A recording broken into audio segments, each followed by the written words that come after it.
প্রযুক্তির জগতে একের পর এক চমক দেখাচ্ছেন বিজ্ঞানীরা। এবার বাজারে আসতে চলেছে দীর্ঘদিন ধরে আলোচনায় থাকা সুপারফাস্ট কোয়ান্টাম কম্পিউটার। মূলত 1960-এর দশকে ইলেকট্রিক ক্যালকুলেটরের বিকাশের পর থেকে কম্পিউটিং ক্ষেত্রটি অসাধারণ সাফল্যের দ্বার উন্মোচন করে। প্রযুক্তি পূর্বে কল্পকাহিনীর স্বপ্ন হিসাবে বিবেচিত বিষয়গুলিকে বিজ্ঞানীরা বর্তমানে বাস্তবে রূপ দিয়ে চলেছেন প্রতিনিয়ত। এরই ধারাবাহিকতায় বিজ্ঞানীরা এবার বাজারে উন্মুক্ত করতে যাচ্ছে সুপারফাস্ট কোয়ান্টাম কম্পিউটার। তবে দর্শক, কি এই কোয়ান্টাম কম্পিউটার? কেনই বা এটি সাধারণ কম্পিউটার থেকে আলাদা? কোথা থেকে আসলো এর ধারণা? বর্তমান কোয়ান্টাম কম্পিউটারের বাস্তবিক অবস্থাই বা কি, এবং এর ভবিষ্যৎ, এই সব ব্যাপারেই বিস্তারিত আলোচনা থাকছে এই ভিডিওতে। জানি কন্টেন্ট ভালো হলে সাথে থাকতে দ্বিধা করবেন না, তাই চলুন কথা না বাড়িয়ে শুরু করা যাক। সাধারণ সংজ্ঞায় কোয়ান্টাম কম্পিউটার হলো এমন এক ধরনের কম্পিউটার যা কোয়ান্টাম মেকানিক্সের নীতির উপর ভিত্তি করে কাজ করে। এটি ক্লাসিক্যাল অর্থাৎ সাধারণ কম্পিউটারের তুলনায় অনেক দ্রুত এবং জটিল সমস্যা সমাধানে অনেক বেশি কার্যকর। যদি আরো সহজ করে বলি তাহলে সাধারণ কম্পিউটার বিট ব্যবহার করে। একটি বিট হয় শূন্য, হয় না হয় এক। এই দুটি অবস্থার যে কোনো একটিতে থাকে। এক্ষেত্রে একটি সুইচকে উদাহরণ হিসেবে নেওয়া যেতে পারে। যেমন একটি সুইচ হয় অন থাকবে অথবা অফ। অন্যদিকে কোয়ান্টাম কম্পিউটার কিউবিট ব্যবহার করে। একটি কিউবিট একই সময়ে শূন্য ও এক উভয় অবস্থানে থাকতে পারে, যাকে বলা হয় সুপারপজিশন।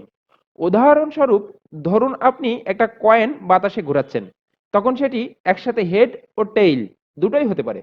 আর এই ভাবনাকেই সুপারপজিশন ধরা হয়। এছাড়াও কিউবিটগুলোর মধ্যে অ্যান্টাঙ্গেলমেন্ট নামক একটি জটিল সম্পর্ক থাকতে পারে, যা একটি ম্যাজিকের মতো ঘটনা। এর ফলে তারা একে অপরের সাথে জড়িত থাকে, এমনকি তা দূরে থাকলেও। এক্ষেত্রে যদি দুইটা কিউবিট এন্ট্যাঙ্গেল হয়, তাহলে একটা কিউবিটের অবস্থান জানা থাকলে অন্যটার অবস্থাও জানা যায়, তা যত দূরেই থাকুক না কেন। আর এই জিনিসটাই কোয়ান্টাম কম্পিউটারকে এত শক্তিশালী করে তুলেছে। কোয়ান্টাম কম্পিউটারের ধারণা এসেছে কোয়ান্টাম মেকানিক্স থেকে, যেটা 20 শতকের গোড়ার দিকে পদার্থবিজ্ঞানের একটি নতুন শাখা হিসেবে আবির্ভূত হয়। তখন বিজ্ঞানীরা খুঁজে পান যে খুব ছোট অর্থাৎ অণুপরমাণুর জগতে পদার্থর আচরণ সাধারণ নিউটনের নিয়ম মানে না। সেই অদ্ভুত আচরণই পরবর্তীতে কোয়ান্টাম কম্পিউটারের ভিত্তি তৈরি করে।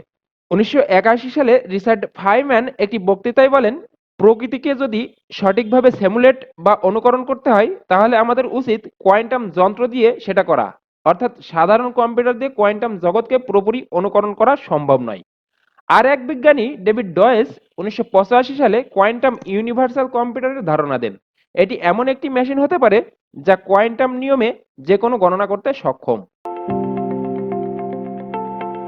পিটার শোর 1994 সালে এমন একটি অ্যালগোরিদম তৈরি করেন যা কোয়ান্টাম কম্পিউটারে চললে খুব দ্রুত বড় সংখ্যাকে ফ্যাক্টর করতে সক্ষম, এবং এটি বর্তমানে ব্যবহৃত ইন্টারনেট এনক্রিপশনকেও ভেঙে দিতে পারে। অন্যদিকে লভ গ্রোভার 1996 সালে ডেটা সার্চ করার একটি কোয়ান্টাম অ্যালগোরিদম তৈরি করেন যা সাধারণ অ্যালগোরিদম থেকে অনেক দ্রুত গতির।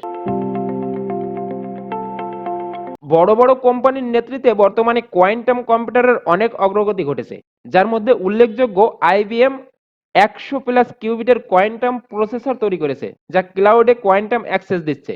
অন্যদিকে গুগল 2019-এ সাইকামোর প্রসেসর দিয়ে কোয়ান্টাম সুপারম্যাসি দাবি করে। রয়েছে ইন্টেল এবং মাইক্রোসফটের নিজস্ব কোয়ান্টাম হার্ডওয়্যার ও সফটওয়্যার রিসার্চের দাবি। এছাড়াও অপটিমাইজেশন প্রবলেমের জন্য ডি-ওয়েভ এর স্পেশালাইজড কোয়ান্টাম অ্যানেলার তৈরি করেছে বলে জানা যায়।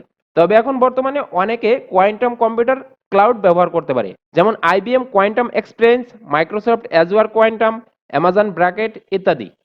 অন্যদিকে এখন অনেক কোডিং টুল আছে যেগুলো কোয়ান্টাম শেখার জন্য কার্যকরী, যেমন আইবিএম এর স্কিট, গুগলের সার্ক, জানাডু এর পেনিলেন এবং মাইক্রোসফটের হ্যাশকিউ। দর্শক, কোয়ান্টাম কম্পিউটার এত দূর আসলেও এখনো রয়েছে বেশ কিছু সীমাবদ্ধতা। যেমন কিউবিটগুলোকে -273 ডিগ্রি সেলসিয়াস অর্থাৎ অ্যাবসলিউটলি জিরো তাপমাত্রায় রাখতে হয়, যা ব্যয়বহুল। এর সীমাবদ্ধতায় রয়েছে এখনো কার্যকর ও বাস্তবসম্মত কোয়ান্টাম এরর কারেকশন সম্ভব হয়নি। রয়েছে কিউবিটের সীমিত সংখ্যক আবিষ্কার। যদিও এই সংখ্যা কয়েকশো বিটের বেশি, তবে ব্যবহারযোগ্য অর্থাৎ এরর ফ্রি কিউবিট এখনো কম। অন্যদিকে শব্দ এবং ডিহারেন্সে রয়েছে কোয়ান্টাম কম্পিউটারের সীমাবদ্ধতা, কেননা কিউবিট খুব দ্রুত ভুল করে ফেলে, যার মূল কারণ বাহ্যিক পরিবেশের প্রভাব।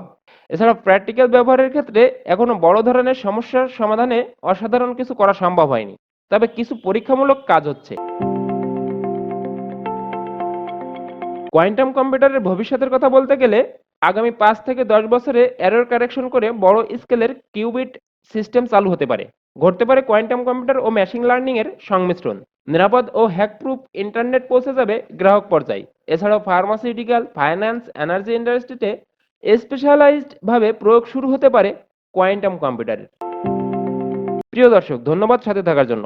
প্রাচীন বিজ্ঞানের আবিষ্কার থেকে শুরু করে আধুনিক বিজ্ঞানের সংস্কার কিংবা আবিষ্কার সম্পর্কে জানতে যুক্ত থাকুন হ্যালোটেকের ফেসবুক পেজ অথবা ইউটিউব চ্যানেলের সাথে। একই সাথে আপনি কি জানতে চান তা জানিয়ে কমেন্ট করতে পারেন আমাদেরকে।